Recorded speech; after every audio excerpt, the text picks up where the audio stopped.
Empire.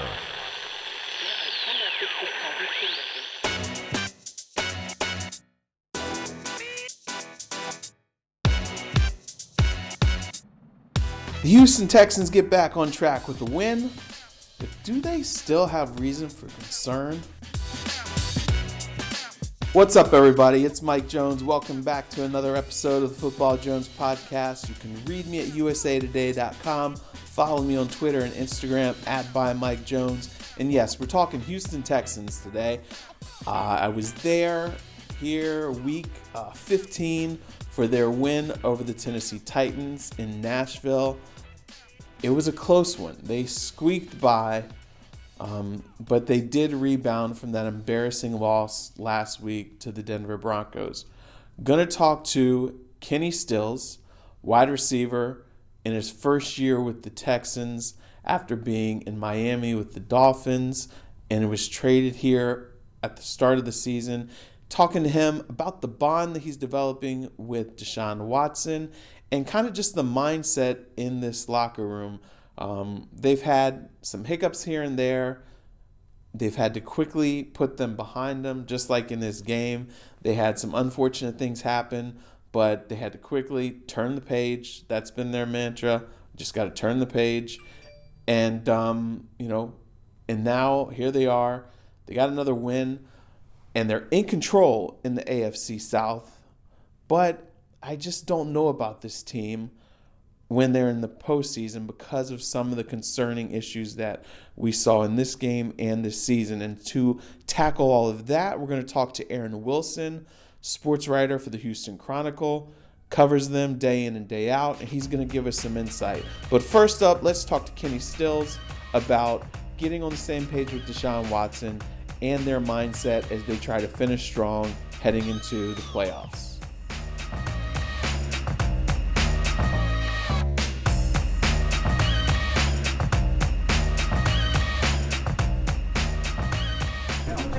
What is going to keep for you just coming in and getting adjusted to new surroundings and fitting in, developing the chemistry like you have with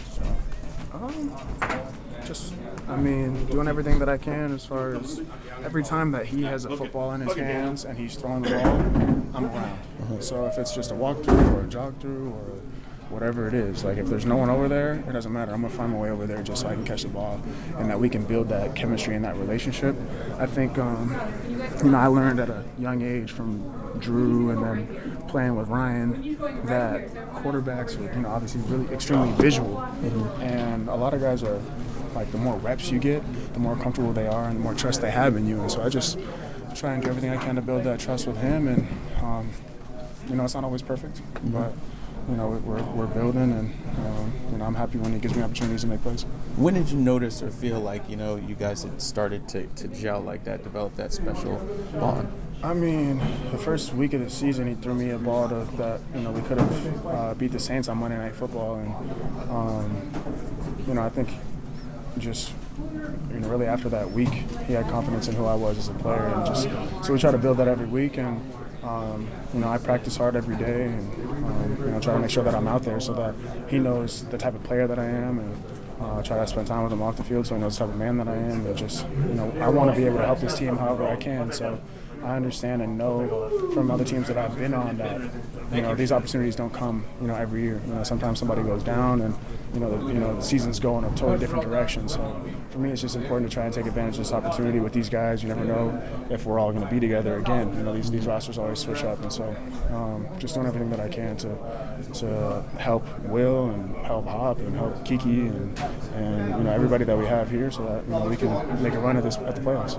The offense wasn't really clicking a whole lot. Then you guys got the turnover. What was said in the locker room, in the huddle there, before you guys scored, that kind of got you guys going? Well, we were moving the ball. Yeah. We had the red zone turnover, and that kind of takes the air out of you. Sometimes you drive the ball full length of the field, and then you turn the ball over. But we know that we can move the ball and score points, and we don't hurt ourselves. So penalties and turnovers, we got to cut them out if we want to win games in a different manner, in a different fashion. I feel like we could win games. more, we can win games like the score doesn't have to be so close. Mm-hmm. Yeah. And, we find ways to keep games close and keep them interesting, and it doesn't have to be that way. So we got to stop hurting ourselves and, just play clean football. And then we can really, show everyone and show ourselves what this team is capable of. What did you see on those? Because you were really open on both of those. Just good play calls. Both of them, good play calls by OB, and the second one was a check Deshaun made. He saw man coverage, and we ran a man beater, and I beat my man. Gotcha. You guys are in control now, 2 games. Everything falls your way. What's that feel like for you? I mean, it's obviously a lot better feeling to be in control of your destiny, your destination. So, just try to get back to work, enjoy it this week, and then, we play a Saturday game, so we got to get focused and get things going for Tampa Bay. All right, there was Kenny Stills, and now here we're going to sit down talking to Aaron Wilson in the press box after the game.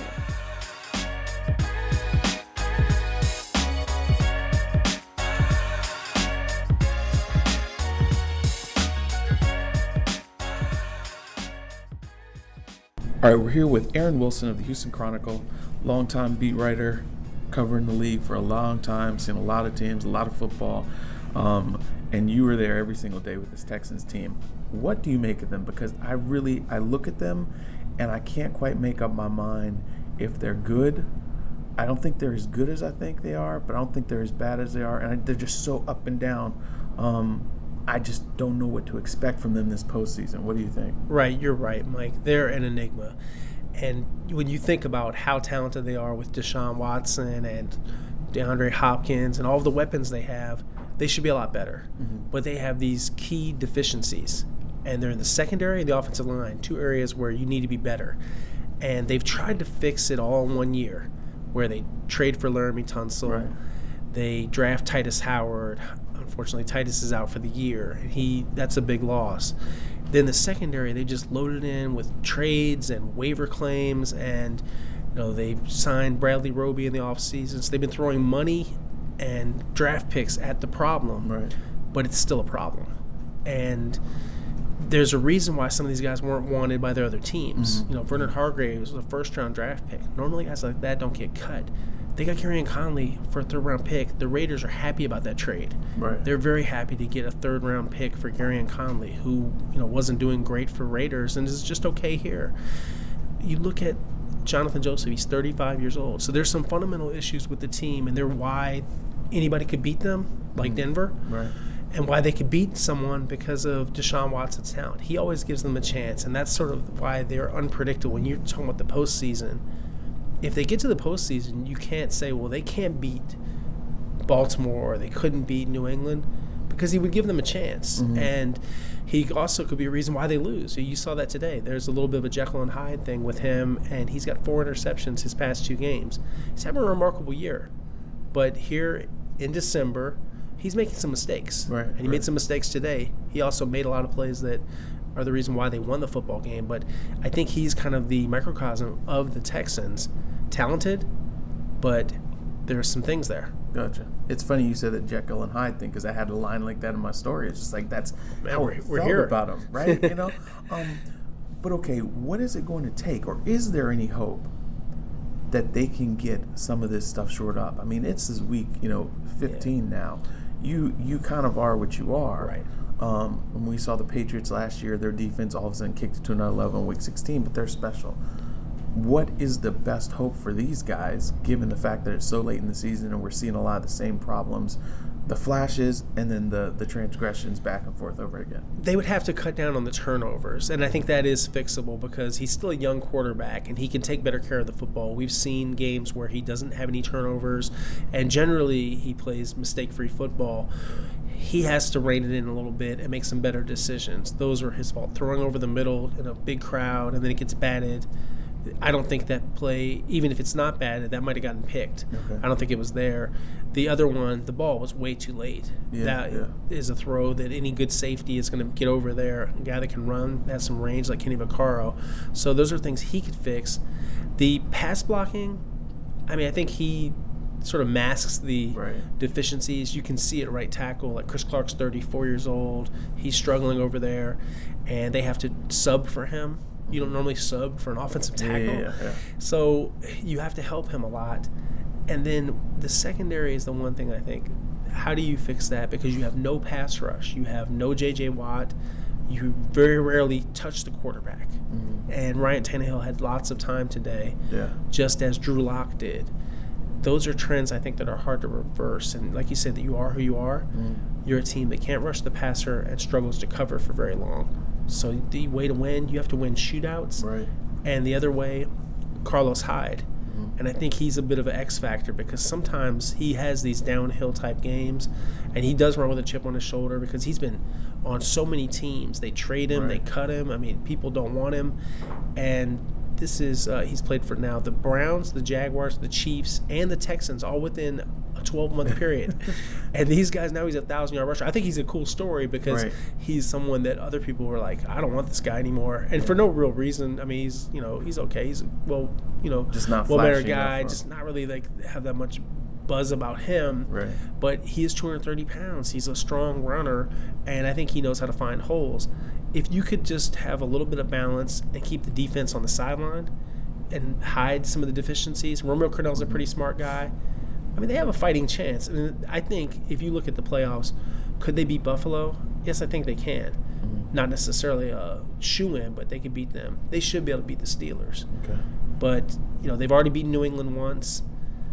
I think nobody's going to beat Baltimore. Right. These guys, I mean, they didn't. It wasn't even close. I think if you were at that game, or it was 41-7. I mean, it was ugly. That's nasty. Exactly. But they're a team that I think not everybody's going to want to play in the playoffs. Okay. And now looks like they're going to get in. If they beat Tampa Bay, that'll be it. I just feel like you're trying to hide things, and it's hard to hide those problems. Those are fundamental things. When you don't have a secondary and when you don't have a great offensive line, those are building blocks. And I just think they're trying to do it all, accelerate it. They fired Brian Gaine. Bill O'Brien's the boss, and he's taken over, and it's all, his aggressive win-now mode. The only thing is, this isn't supposed to be about just winning a division and making the playoffs and then getting booted like they typically have. Right. They were trying to do something bigger than that. They were trying to win right now, and I'm just not sure that they really have the horses to do it. And that's why they're an underdog. But, you heard guys after the game, you didn't pick us to win. No, we didn't. You lost to Denver, and you got embarrassed. But you really, with the Texans, I think that's what makes them interesting and makes them a good story, because you can't just count them out and discount them and say, they're sorry. They're not. They're like, pretty much you got to say they're a good team, or at least they have the potential to be a good team. But just not quite a great team. I would never call them great. I think they have a couple great players. DeAndre Hopkins' greatness, that is not in question. Right. Deshaun Watson, he does some pretty great things. Right. Especially for his age, qualify it. Yeah. Great young quarterback. Yeah. And then, I don't know. I mean, you talk about that defense. I think DJ Reader and Zach Cunningham have glimpses and flashes of it, but no one in that secondary could just say, man, that guy, Pro Bowl. Right. They have some okay players. I mean, I expect the safeties, Tayshaun Gibson and Justin Reed, they're all right. I mean, that was a big play by Justin. That's a big hit. But the pass rush has just disappeared. Yeah. I mean, they've gone weeks and weeks without sacks sometimes, or one sack. And I just think that's not going to get it done. Because when you play the good quarterbacks in the playoffs, right. How do you combat that? Because if they have time, they'll beat you. Right. They'll find the holes. And you see them looking for Jonathan Joseph. Yeah. They're going after him. A.J. Brown, I mean, I think that was a good example. I mean, exactly. I know we're talking about the Texans, but, man, that guy, he's not just one of the best young receivers. He's just one of the best receivers. He's really good. He just continued to get open, and he just kept feeding him the ball. It's like a running back after he catches it. I think he's, 230 pounds? Yeah, he's a big guy. He's a big dude. Yeah. Exactly. Titans, I mean, their future is really bright. Yeah. I think Mike Vrabel is a good coach. I really feel like this division next year, you're talking about the Colts, the Texans, and the Titans. Yeah. It'll be a three-way race. Good deal. All right, man. Well, appreciate your time. I'll let you get back to it. I know you got deadlines to hit. Thanks, appreciate buddy. your insight, man. Yeah, always good seeing you. Good to see you. All right. Oh, wait. Real quick, tell people where they can find you. I'm on Twitter at AaronWilson_NFL, and I'm also on Instagram, AaronWilson7128. I'll apologize right now for all the food pictures and pictures of my girl, Shannon, but I use that for not just football, but I post a little bit there too. Good deal, man. Thanks All right, a lot. Thanks.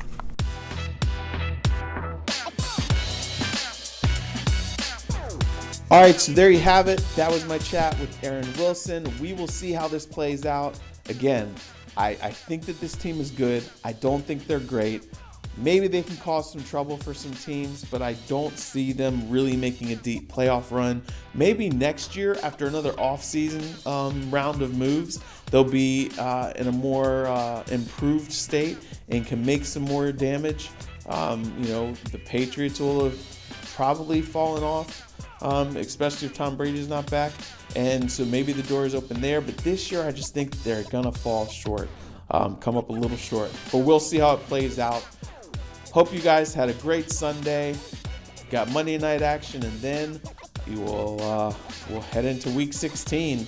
And then after that, there's only one more week of the regular season. But I will talk to you guys later this week for the midweek episode.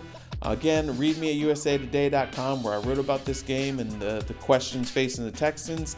And you can follow me again on Twitter @ByMikeJones, Instagram @ByMikeJones, and email me at mjones@usatoday.com. Thanks. Hope you have a great day.